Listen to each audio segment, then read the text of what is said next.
Hey everybody, Rob Veno here, WagerTalk.com, WagerTalk TV.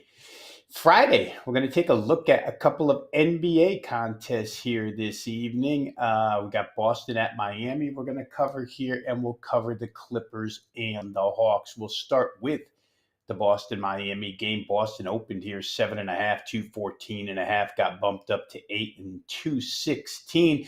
The injury report, that's your biggest question here. For the Boston starting five are all listed as game time decisions here. Jason Tatum, Jaylen Brown, Derek White, Kristaps Porzingis, everybody listed as game time decision. It is the first of a back-to-back for Boston, so we'll see who they use tonight, who they don't use. For Miami, there's no notable injuries on the injury report as of right now. Schedule-wise, Boston had yesterday off. Of course, they're off of that home loss to Oklahoma City back on Wednesday night. Tonight's the first, as I mentioned, of back-to-back road games for the Celtics. They'll be in Brooklyn tomorrow. For Miami, pretty well rested here. I'd say they have a little bit of an advantage where potential fatigue could happen, but I think that's simply because of the Boston injury report. So, in essence, not much of an edge there scheduling wise. Matchup and situation. If all the Celtics starters play, we have a different analysis here, but we just don't know. And which ones do start and which ones don't has become a daily guessing game with the Boston Celtics. So until the injury report is finalized, not really sure who's going to go, but we will analyze it with what we do know. And what we do know is that they do have more than capable backups. I mean, Peyton Pritchard, Sam Hauser have stepped in before. They filled in constantly. They play big minutes. They make shots. They're three-point shooters, which fits right into Boston's philosophy. The question for me, the biggest one when I handicapped this game this morning was which direction is Miami going to go? They're stuck in quicksand right now, 0-5 straight up, 0-3 against the spread, last three. Eric Spoelstra is even unsure, their head coach, of which direction they're going to go. I'll give you a quick quote that he had yesterday. He said, "You just have to reveal your competitive character. You can go the other way and say this is too much, or you can use adversity to try and find something better. You always have a choice." Sounds to me like the coach doesn't know which choice his team is going to make. I know as a head coach which one he would prefer. Just don't know that the Miami team is going to take that approach here. And whichever eight-man rotation Boston uses matches up pretty well with Miami. They did beat them 103-88 about a month ago. So let's take a final look here. Question becomes, does Boston care enough? They're 8.5 games behind Cleveland for the number one seed. There's only 16 to play, so they're not going to reach that. So who knows how they'll approach these final games. They don't have to go all out by any stretch of the imagination. They are firmly locked in at number two at this point. They're likely to do what in preseason or exhibition baseball season they call the split squad thing. I would think a couple guys will play, a couple guys won't. They'll use the other guys tomorrow night to keep people fresh. Miami at this point just can't score. 109 points or less in six straight by the Heat.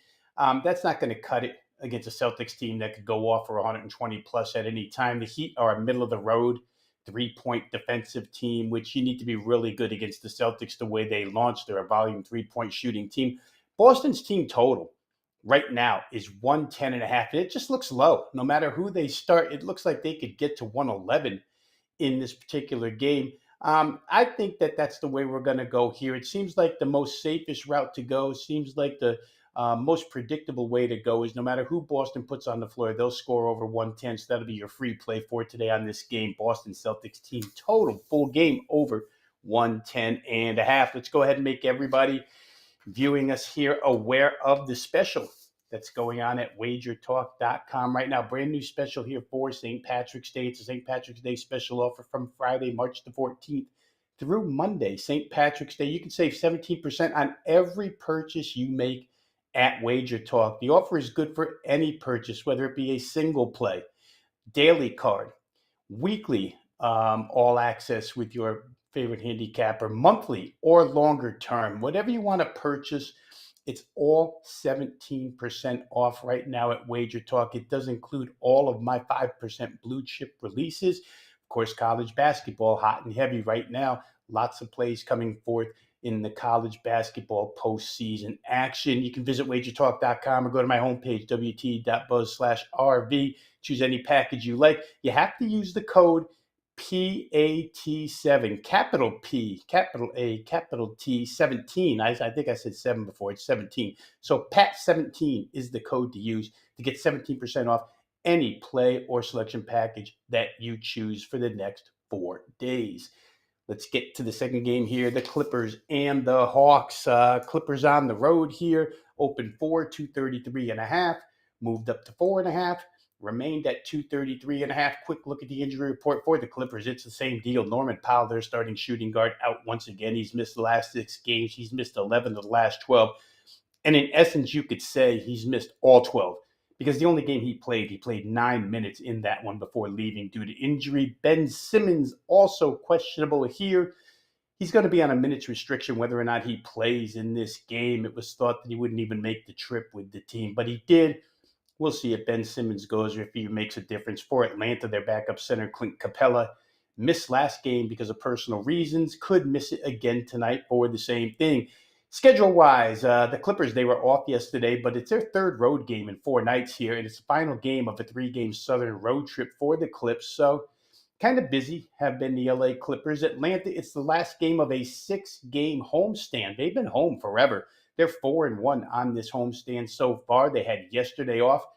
And in fact, for the Hawks, they've had a rest day in between each of their last 5 games. So this is a pretty well-rested team. I would give the advantage here to the Atlanta Hawks where that's concerned. Matchup and situation here, you got a couple of key players in this game who's changed jerseys during the trade deadline. Terrence Mann went from LA to now his new home, Atlanta. And Bogdan Bogdanovic, a very popular Atlanta Hawk, is now an LA Clippers starter.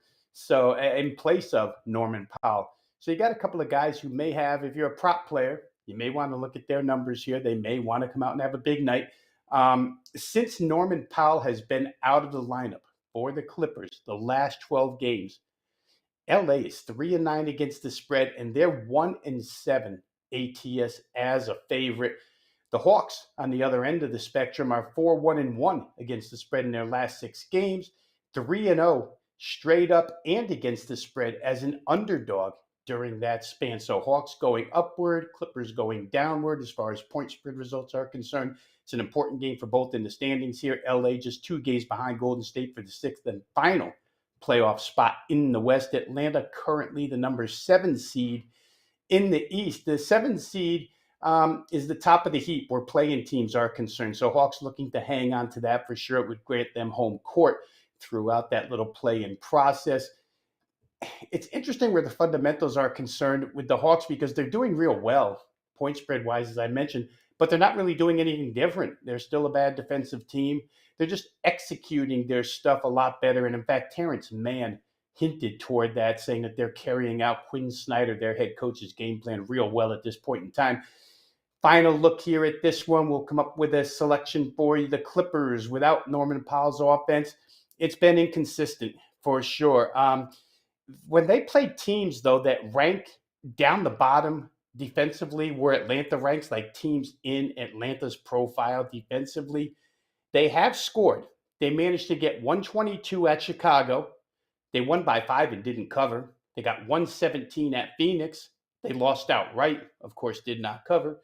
And they scored 120 at New Orleans and lost outright by 7. So there's 3 road examples for you where the Clippers actually did have good offensive output and still couldn't cover a spread. That's 0-3 on the road, scoring 119.7 per game versus bad defensive teams. That seems to fit this situation here. They did just beat Miami the other night, 119-104, but Miami can't score in any way, shape, or form the way the Bulls, the Suns, and the Pelicans can. The Hawks can score. If there's one thing they can do is score. I would not argue anybody off a full game total here, but the play for us is going to be Atlanta plus the 4.5. Home dog here that's going well against a road favorite closing out a road trip that's not going well. Hawks plus 4.5, your free play for today. On the way out, I'd like to ask everybody to hit the like button. If you like the selections and analysis provided here by WagerTalk handicappers each and every day, go ahead and hit like. Click subscribe. Join the 197,000 plus people who have already subscribed to Wager Talk TV.